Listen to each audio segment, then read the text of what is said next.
আপন ফুফাতো বোনের জন্য আমি আর সংসারটা করতে পারলাম না। আমার ফুপু যখন ২য় বিয়ে হয়েছিল, সেই সংসারে আমার ফুফাতো বোনকে কিছুতেই মেনে নিচ্ছিল না। তাই আমার বাবা-মাই তাকে নিজের মেয়ের মতন করেই ছোটবেলায় বড় করে। আমি আর আমার ফুফাতো বোন মীরা দুজনই প্রায় সমবয়সী। ১ বছরের ছোট বড়। আমি ওর বড় ১ বছরের। আমরা দুজনেই ঠিক আমার বাবা-মা তাদের মেয়ের মতনই মানুষ করেছে। কখনো কাউকে ছোট বা বড় চোখে দেখেনি। আমার যখন ইন্টারমিডিয়েট শেষ হয় তখন বাবা একটা ভালো পাত্র দেখে আমার বিয়ে দিয়ে দেয়। আমিও বাবা-মার পছন্দের পাত্রের সাথেই রাজি হয়ে যাই বিয়ে করতে। আমাদের খুব ভালোভাবে বিয়ে হয়েছিল। কিন্তু এদিকে শ্বশুরবাড়িতে এসে দেখি আমার শাশুড়ি প্রায় বৃদ্ধ।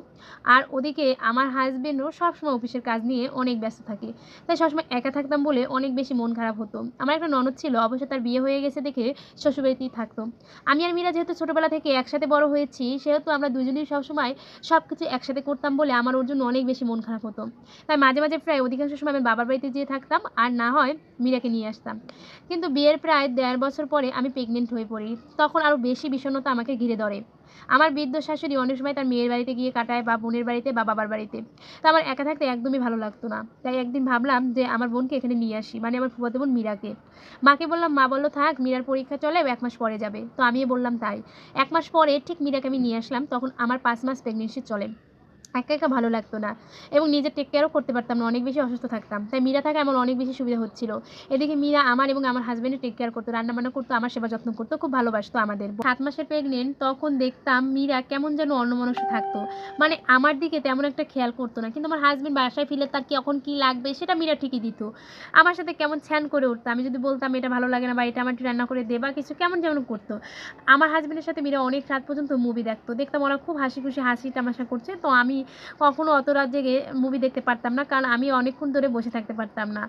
এদিকে দিন, দিন আমার ডেলিভারির সময় ঘনিয়ে আসতে লাগলো। আর ওদিকেও মীরা কেমন যেন সবসময় মোবাইলে বিজি থাকতো, কিংবা আমার সাথে কথা বলতে তেমন একটা পছন্দ করতো না। একা, একা থাকতে পছন্দ করতো। কিন্তু আমি ভাবতাম হয়তো অনেকদিন আমার কাছে থাকায় ওর মনটা তেমন একটা ভালো লাগে না বা একঘেয়েমিতে এসে পড়েছে। তাই ভাবলাম বাচ্চা ডেলিভারির সময় পরবর্তীতে আমার মা যখন আসবে এখানে, তখন ওকে আমার মায়ের সাথেই বাড়িতে পাঠিয়ে দেব। আমাকে হাসপাতালে ভর্তি করা হলো, কারণ আমার সিজার করা হবে। সেখানে আমি ৭ দিনের মতন ভর্তি ছিলাম।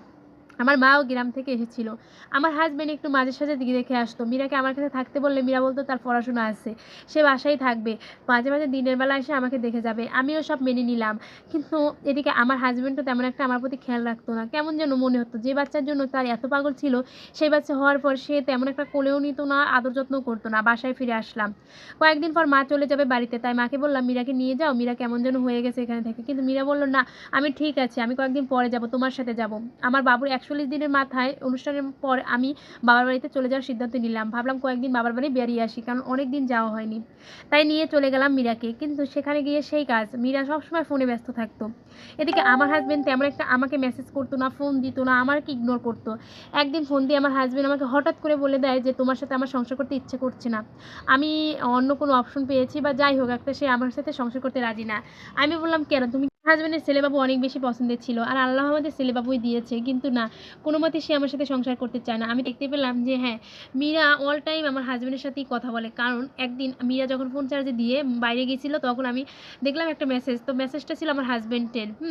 তো এমন অবস্থায় মেসেজ, যে অবস্থায় ভাষা ব্যবহার ছিল, আমি আর বুঝতে বাকি রইলাম না যে ওদের মধ্যে কিছু চলছে। তাই মীরা যখন বাড়িতে ফিরল, আমি তার হাত ধরে জিজ্ঞেস করলাম, "মীরা, এইসব কি সত্যি?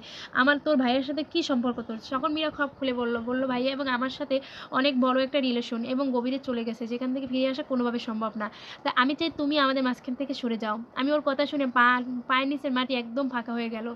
ভাবলাম কাকে আমার মা-বাবা ভালোবাসলো, কাকে আমি নিজের ছোট বোনের মতো আদর স্নেহ দিয়ে বড় করলাম। সে একসাথে মানুষ হওয়া বোনটি কিনা আমার সংসার কেড়ে নিল। আমি মীরার কাছে বারবার আমার সন্তানের দোহাই দিলাম। আমার সংসার ভিক্ষা চাইলাম। বললাম আমাদের জীবন থেকে সরে যেতে। কিন্তু মীরা এক কথায় এক কাজ। সে বলল, "লাগলে তুমি সরে যাও, কিন্তু আমি সরে যাব না।" এদিকে আমার হাসব্যান্ডের কাছে জিজ্ঞেস করলে সেও সব স্বীকার করল। সে বলল যে আমাকে চায় না, সে মীরাকেই চায়। মীরার সাথে সে সংসার পাতবে। আমি যেন তাকে মুক্তি দিই।